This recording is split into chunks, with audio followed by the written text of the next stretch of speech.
That moment when you finally park your car. The engine sighs to a stop, the quiet hum of the electronics slowly fading into oblivion. The outside world, for a brief, blissful moment, ceases to exist. The quiet descends, deep and encompassing. Maybe you check your phone for a second, catching up on notifications, or just gather your thoughts, letting the day's stress melt away before stepping out into the evening chill. Or perhaps you simply bask in the profound silence, a rare commodity in our bustling lives, before facing the world outside your metal shell. It's a sanctuary, isn't it? A private, confined space.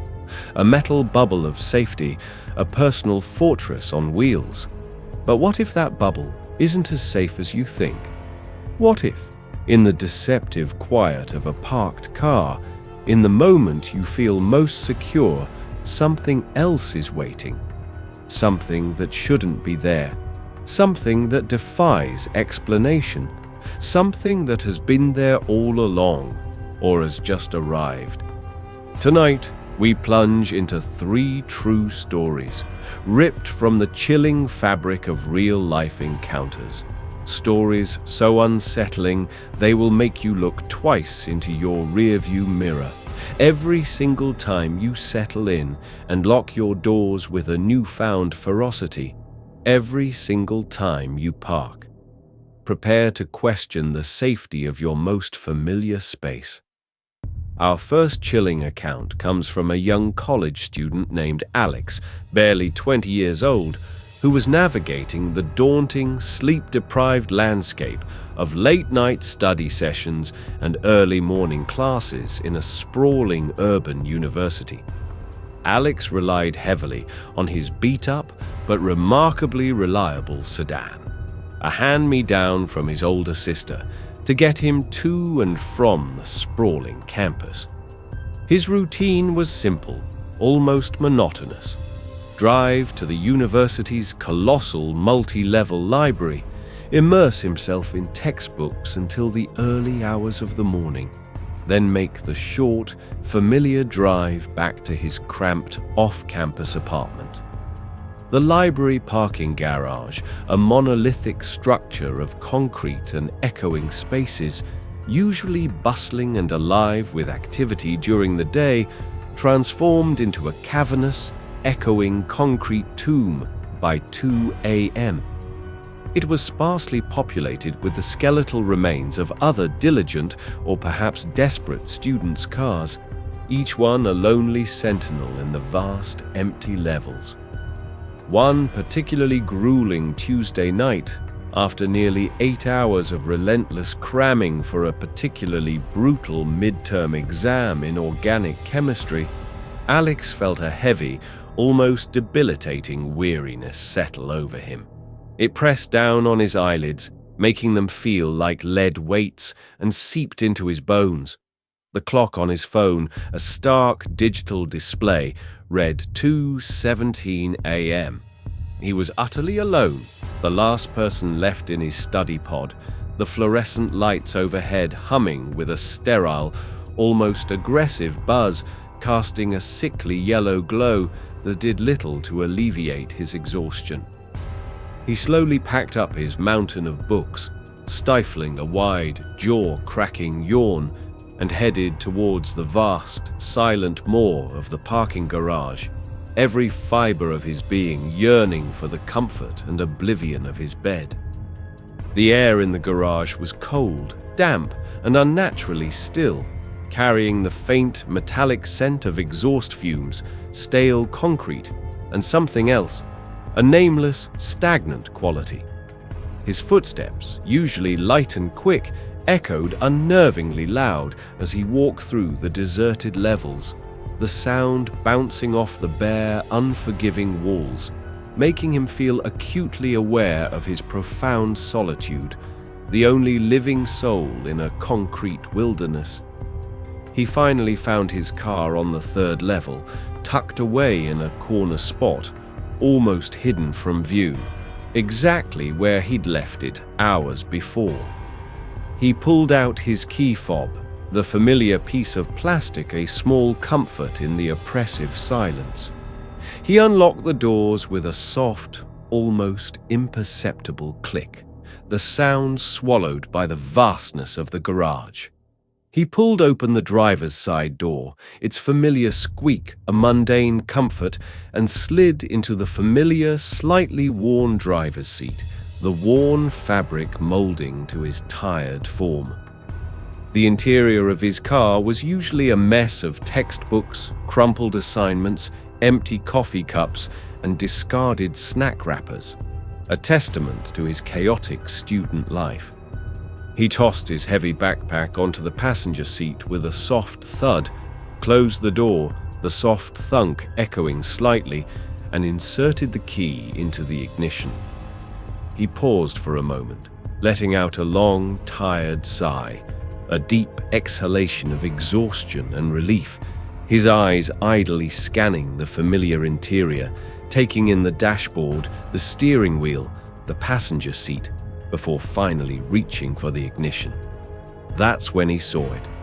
In his rearview mirror, a flicker, a brief, almost imperceptible shift in the deep, inky shadows of his back seat. It was nothing definite, just a ripple in the darkness, a ghost of movement at the very edge of his peripheral vision. He blinked, shaking his head slightly, a tired shrug of dismissal. Just his imagination, he thought. Exhaustion playing cruel tricks, or perhaps the distant flickering street lamp filtering through the garage entrance, playing tricks with the profound darkness within his car. The only light inside the car was the faint, otherworldly glow from the dashboard instruments, casting the back seats into a murky, indistinguishable gloom, a canvas for shadows. He told himself it was just the illusion of movement, a trick of exhausted, overstimulated eyes. He adjusted the mirror slightly, trying to get a clearer view, to dispel the unsettling image, but saw nothing. The back seat appeared completely empty, as it always was. He dismissed it with a tired, self-deprecating chuckle escaping his lips, a small sound that felt hollow in the vast silence, and reached for the ignition, his fingers closing around the cold metal of the key. But just as his fingers brushed the key, just as he was about to twist it and bring his car to life, he saw it again. A movement. This time, it was undeniable. A slight, deliberate, unmissable shift in the profound shadows of the back seat. It wasn't a flicker. It was a slow, subtle lowering, as if something that had been slightly elevated, perhaps sitting upright or leaning forward, was now settling downwards, receding further into the crushing, impenetrable darkness, making itself less visible. His heart hammered against his ribs, a sudden, frantic, almost painful drumbeat that vibrated through his entire body. He froze, his hand suspended above the key, every muscle in his body instantly locking up. His eyes darted back to the rearview mirror, his gaze fixed, desperate for confirmation, for a rational explanation.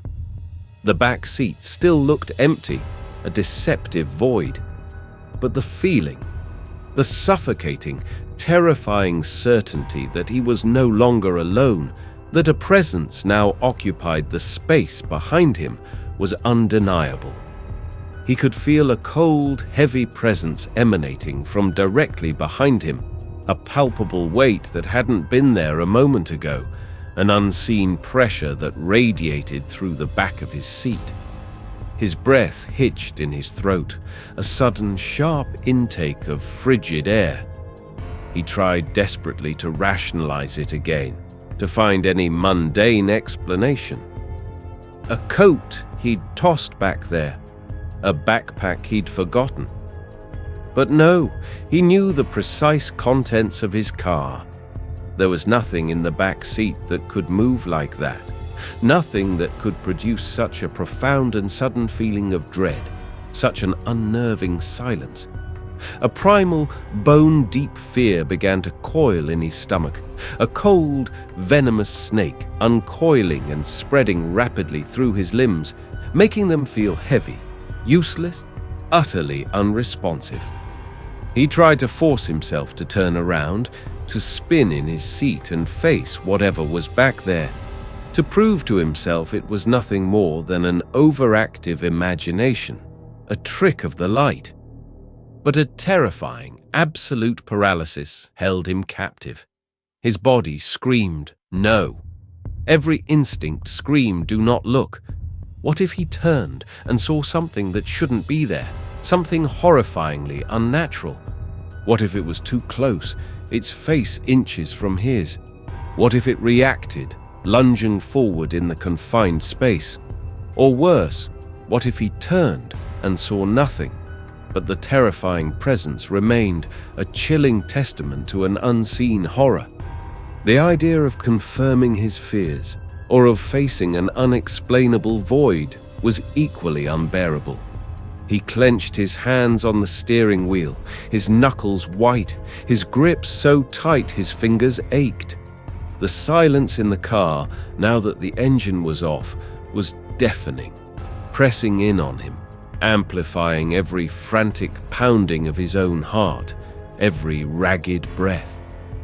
He imagined the dark, unblinking eyes fixed on the back of his head, eyes that had been watching him since he'd gotten into the car, perhaps even since he'd unlocked it and opened the door.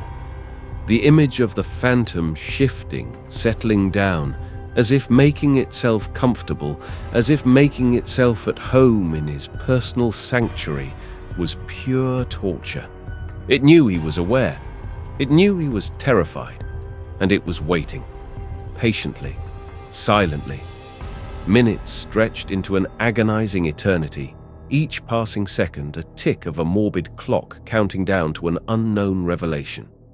Every muscle in his body was tensed, aching with the strain, his shoulders hunched, his neck stiff. He could feel the cold, heavy air from the back seat pressing against him, a palpable weight on his back. He tried desperately to think, to devise an escape. His phone. He could call for help, but his phone was already in his hand, its screen still faintly lit, reflecting his terrified, distorted face back at him. What would he even say to a 911 operator? There's a shadow in my backseat. The thought seemed utterly absurd, pathetic, even as raw, primal terror consumed him entirely. Finally, with a desperate, guttural cry trapped in his throat, a sound that never quite materialized, a surge of pure, unadulterated adrenaline burst through him, electrifying his numb limbs. He didn't turn around. He didn't look. He couldn't. Instead, with a raw, primal instinct for survival, he jammed the key into the ignition, twisted it violently, the metal scraping harshly, and slammed his foot on the accelerator. The engine roared to life with a jolt, filling the silent, cavernous garage with a sudden, deafening sound, a welcome shield against the oppressive quiet. He jammed the car into reverse, tires squealing in protest against the concrete, and backed out of the parking spot at a terrifying, reckless speed. He didn't care about hitting anything, about scraping the bumper, about drawing attention. He just needed to escape. He barely registered the piercing squeal of his tires as he sped out of the garage, the automatic door closing slowly behind him, a final chilling punctuation mark to his horrifying escape. He drove home at breakneck speed, blurring through the city streets, his eyes darting frantically to the rearview mirror every few seconds, half expecting to see the shadow reappear, to see a face. The back seat remained stubbornly empty, bathed in the fleeting, strobing light of street lamps. He pulled into his apartment parking lot, skidding to a halt with a harsh squeal He didn't even bother to turn off the engine, leaving it idling, a desperate, comforting roar. He burst out of the car, slamming the door shut with a finality that echoed in the quiet night, and sprinted to his apartment building, not daring to look back, not daring to glance at the back seat one last time. He never found a rational explanation. He never saw anything in the back seat again.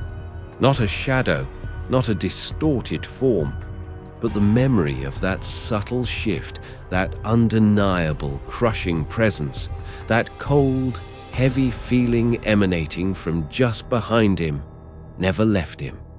He sold the car a month later, unable to shake the pervasive feeling that something had ridden with him that night, that his sanctuary had been irrevocably violated. To this day, Alex checks his backseat every single time, without fail, before he gets into his car. And he still wonders, what was that shadow? Was it a trick of light? A hallucination brought on by sheer exhaustion? Or was there truly someone or something hidden in the backseat of his car, a silent passenger, waiting for the perfect moment to reveal itself? And why did it choose him for its horrifying encounter? The questions linger, a permanent chill every time he glances in his rearview mirror, a constant reminder that some secrets are best left undisturbed. The unsettling intimacy of an unknown passenger in your own car is a profound violation, a terrifying breach of personal space. But what if the terror isn't about something inside your vehicle, something hidden within your familiar confines, but something lurking outside, in the vast, open, desolate darkness, watching your parked car from afar, waiting for you to be at your most vulnerable on a remote, forgotten road? Our second horrifying account comes from Maria, a busy sales executive in her late 40s, often on the road for her demanding job, traversing vast distances between clients across multiple states. She was fiercely independent and loved the expansive freedom of the open highway, the meditative quality of the long stretches of asphalt unspooling before her. However, even she had a healthy, ingrained respect for the desolate, often unnerving stretches of interstate that cut through the remote, unpopulated regions of the American Midwest, where cell service often vanished and the nearest town was an hour away. One crisp, starless night, the sky above a vast, inky black canvas, Maria was on her way home from a late business meeting that had stretched unexpectedly long, leaving her utterly drained. It had been a grueling 5-hour drive already, and the GPS had taken her far off the main highway and onto a sparsely used state route, a ribbon of asphalt winding through endless fields.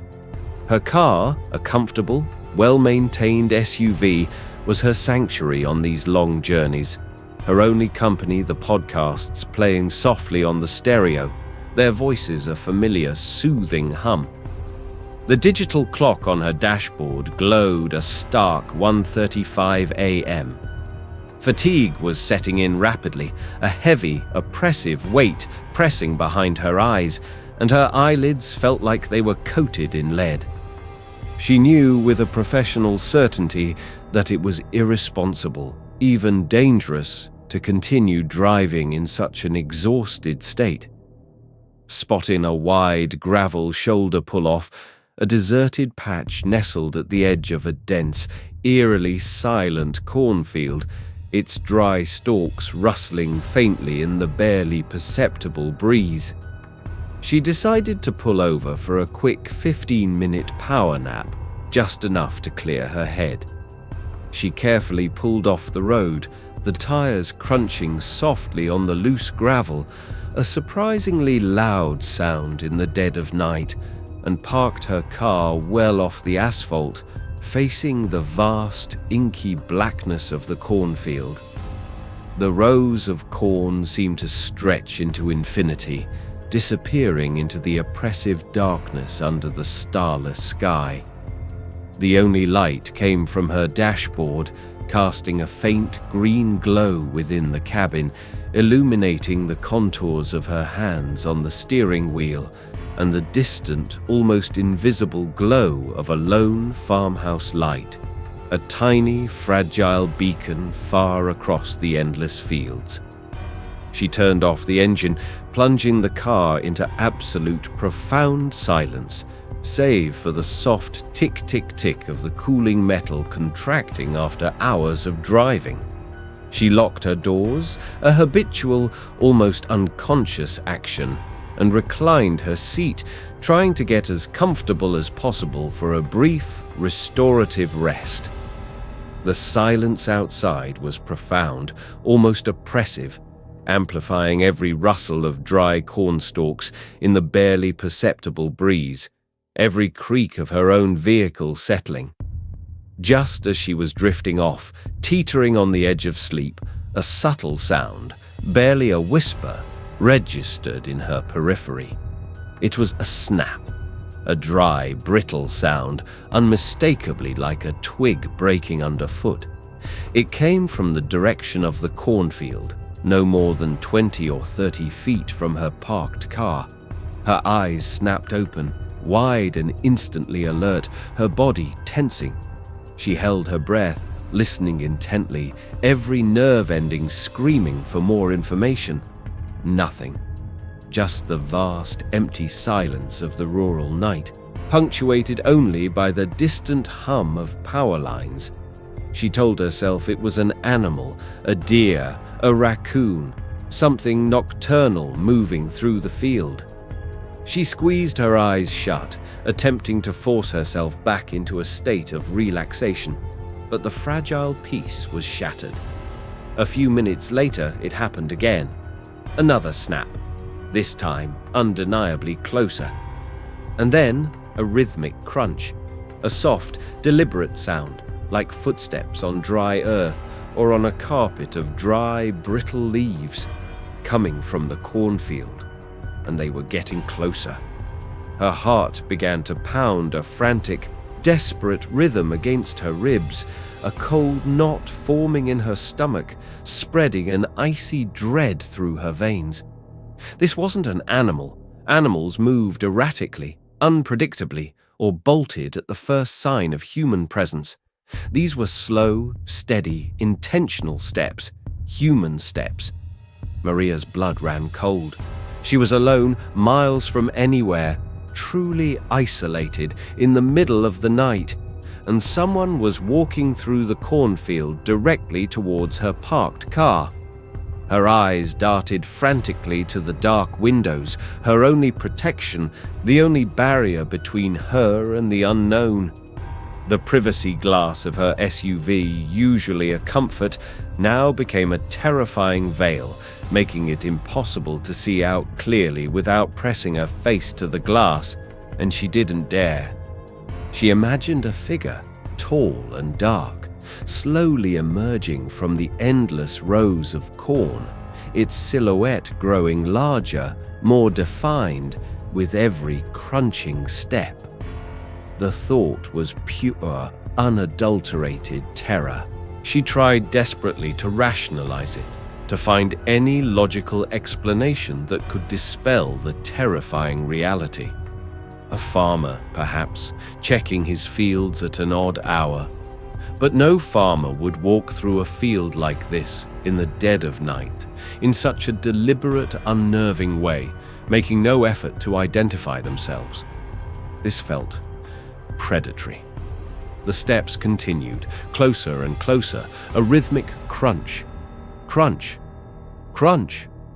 The sound was maddening, each step a hammer blow to her already frayed nerves, building an unbearable tension. She could almost feel the vibrations through the ground, through her car's tires, through her very seat. The sound was so close now, it felt like it was inside her head. The footsteps stopped. abruptly, without a final sound, just outside her car, right next to the driver's side door. The silence that followed was even more terrifying than the sound of the approaching steps. A heavy, suffocating blanket that pressed down on her, stealing the air from her lungs. She heard nothing. No breathing. No rustling of clothes. No attempt to open the door.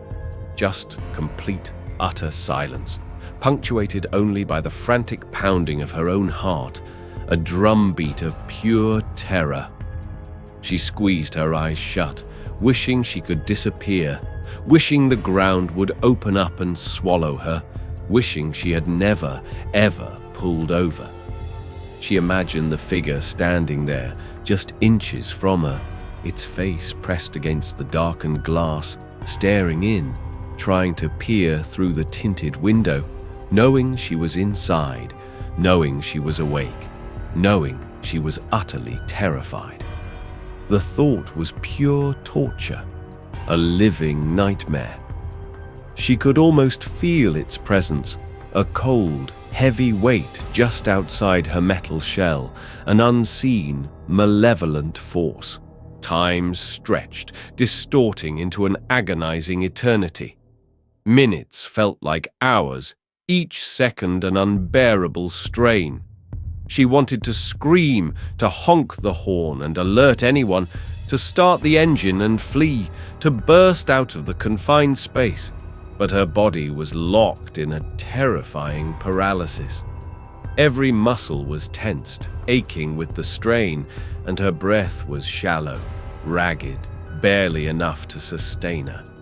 The fear was so intense it was almost physical, a crushing weight that left her breathless, light-headed. Then, just as she thought she might pass out from sheer terror, her vision tunneling, she heard it. A faint, almost imperceptible sound, softer than a breath, a sound that bypassed her ears and went straight to her soul. A scrape. A slow, deliberate scrape, like a long fingernail dragging across the smooth, painted surface of the back of her car. Her head snapped up, her eyes wide, straining in the darkness. The sound was coming from the trunk area, and then another scrape, and another. A methodical, rhythmic scraping, like a signature being etched onto her vehicle. Her mind screamed in silent, visceral horror. What was it doing? Was it trying to get in through the trunk? Was it writing something on a car? A message?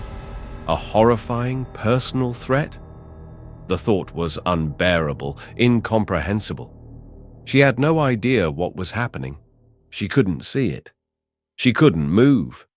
She was trapped, a silent, terrified prisoner in her own car, while something unseen, unheard, was defacing her vehicle in the dead of night, out in the middle of nowhere, leaving an invisible mark. Finally, after what felt like an eternity of scraping and chilling silence, it stopped. The scraping ceased. The silence returned, heavy and complete. She waited, every nerve ending screaming in anticipation. She heard nothing. No footsteps retreating. No car door opening and closing. No car driving away. Just the vast, empty quiet of the cornfield, vast and indifferent. She waited until the first faint blush of dawn began to paint the eastern sky, illuminating the field in a pale, exhausted light, revealing the rows of corn, still and silent. With trembling hands, stiff and unresponsive, she forced herself to start the engine, the roar of the car a jarring contrast to the profound silence, a sudden explosion of sound that made her jump. She slowly, cautiously drove away, her eyes fixed on the rearview mirror, half expecting to see the shadowy figure appear from the cornfield or to see a chilling message scrawled on her trunk. She found a gas station an hour later and finally pulled over, her hands shaking so violently she could barely turn off the engine, her body racked with tremors. She got out, forcing herself to walk to the back of the car, her heart pounding a desperate rhythm. Her eyes scanned the trunk, searching for any sign, any evidence. There was nothing. No scratches, no marks, no message, nothing at all.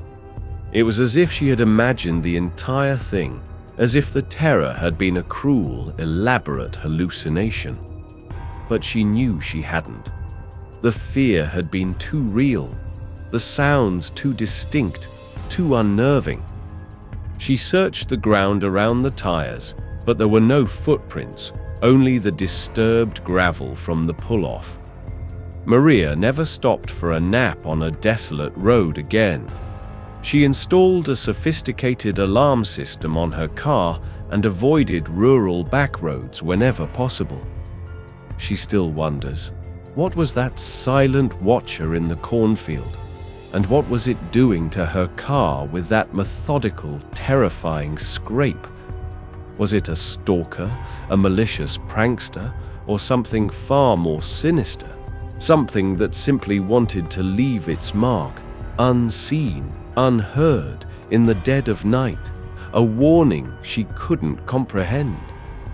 The questions haunt her, a chilling whisper every time she drives alone on a quiet road, and she still instinctively checks her rearview mirror for the telltale sign of a silent approach, forever knowing that some silences are far more terrifying than any scream. The fear of an unknown entity lurking outside your car in the vast, open darkness is truly primal, a fear born of vulnerability.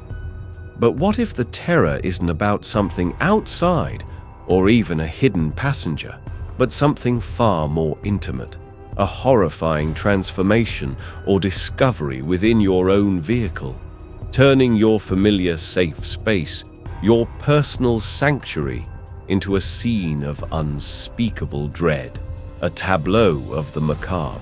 Our final horrifying account takes us to the bustling, seemingly mundane setting of an underground parking garage in a large, anonymous city. Mark, a diligent accountant in his early 40s, lived a life of routine and predictability: work, gym, home. His car, a nondescript silver sedan, was merely a tool for commuting, a practical necessity. He rarely thought about it beyond its function, its fuel efficiency, or the occasional oil change. It was a means to an end, a part of the background noise of his urban existence. One unusually cold Tuesday evening, after a particularly late and tiring shift spent hunched over spreadsheets and financial reports, Mark found himself alone in the dimly lit, concrete labyrinth of his office building's underground parking garage. The fluorescent lights hummed overhead, a low, incessant drone, casting long, stark shadows that stretched and distorted on the bare walls, creating an unsettling atmosphere. The air was still and slightly metallic, thick with the scent of stale exhaust and damp concrete.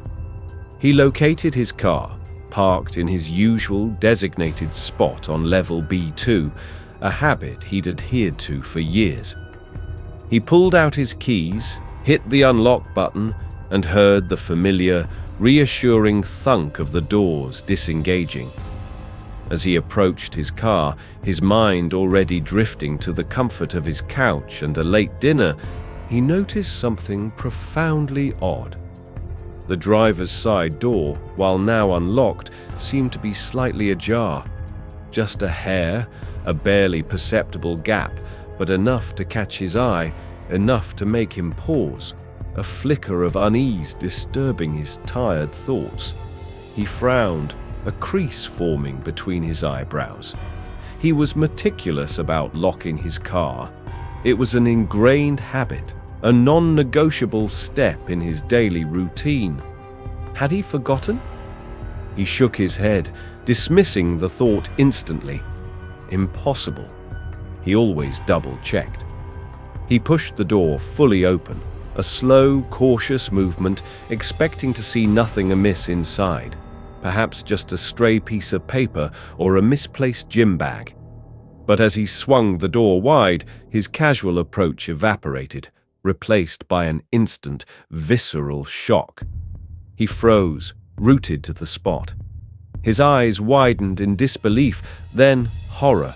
Slumped at his passenger seat, leaning awkwardly against the headrest, as if deep in a profound sleep, was a figure. A person.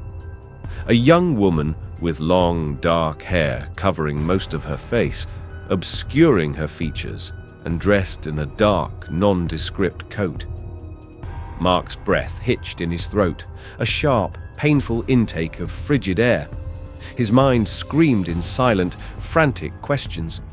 Who was this? How did she get in? And why was she in his car? His personal space, his private vehicle, had been utterly violated. Every instinct screamed danger, a primal red alert warning. He backed away slowly, instinctively, his hand automatically reaching for his phone in his pocket, his heart hammering against his ribs like a desperate drum, a frantic, irregular rhythm.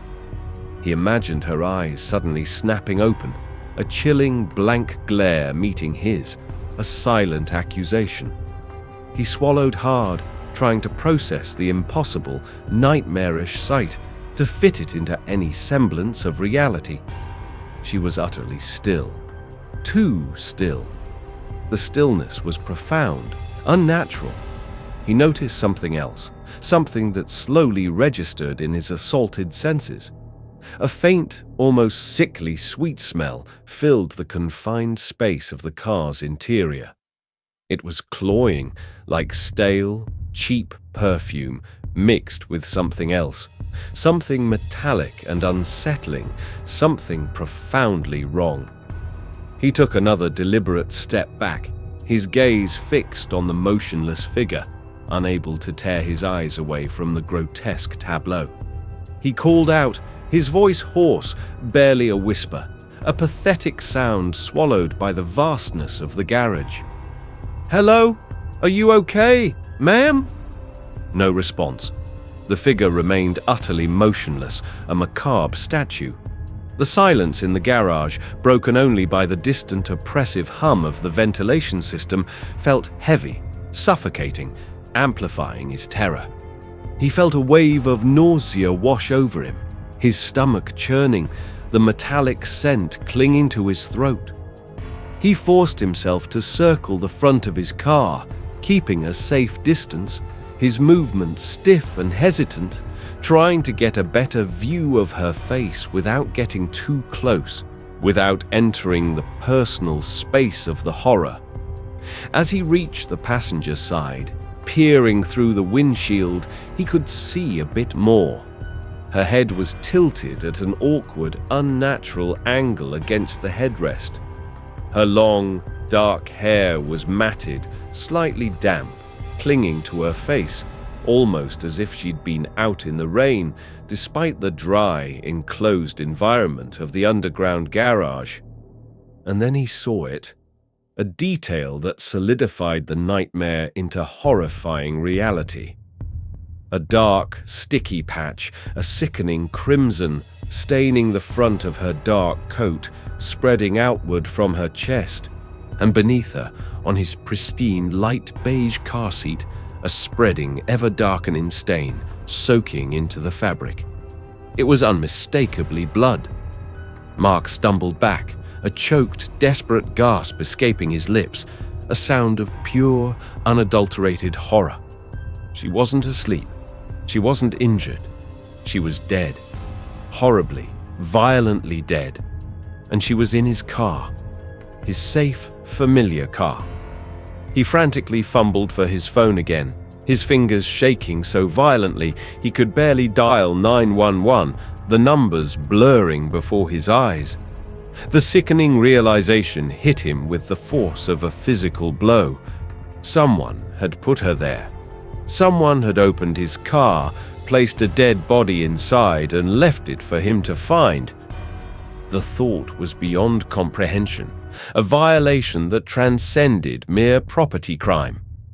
The horror was not just the discovery of the corpse, but the chilling, intimate violation of his personal space, the sheer audacity, the cold, calculated terror of the act. He finally managed to dial 911, his voice a frantic, almost incomprehensible whisper, tripping over his words. He tried to explain, tried to convey the surreal horror of the situation to the calm, steady voice on the other end. Within minutes, the parking garage lights seemed to multiply as the piercing wail of sirens echoed through the concrete levels. Police cruisers flooded the level, their flashing blue and red lights painting the concrete walls in a chaotic, disorienting dance of color. The air filled with the urgent chatter of police radios and the hurried, decisive footsteps of officers, paramedics, and forensic teams. The investigation that followed was a blur of questions, flashing cameras, forensic teams meticulously combing over every inch of his car, and overwhelming trauma for Mark. The woman was quickly identified as a missing person, a victim of a violent crime. The police determined she had been killed elsewhere, likely in a different location, and then placed in Mark's car as a disposal, or perhaps a grotesque message. But why his car? And how did they get his car door open, despite it being securely locked? There were no signs of forced entry. No broken windows, no jimmy marks on the lock, no forced dents on the door frame. It was as if someone had a key or had somehow bypassed the car's advanced security system with impossible ease, leaving no trace. The police theorized that his car was chosen randomly, simply because it was unlocked or easily accessible to someone familiar with the garage. Perhaps someone who worked in the building. But Mark knew, with absolute, unwavering certainty, that he had locked it. He always did. The chilling lack of forced entry was the most terrifying detail of all. It meant someone knew how to get into his car without leaving a trace. Someone had access. Someone was watching, perhaps, and chose his vehicle for this unspeakable act. Mark never drove that car again. He couldn't. The image of the lifeless woman slumped in his passenger seat, the faint, sickly smell, the spreading blood stain. It was permanently seared into his mind, an indelible trauma. He sold the car immediately, but the memory lingered.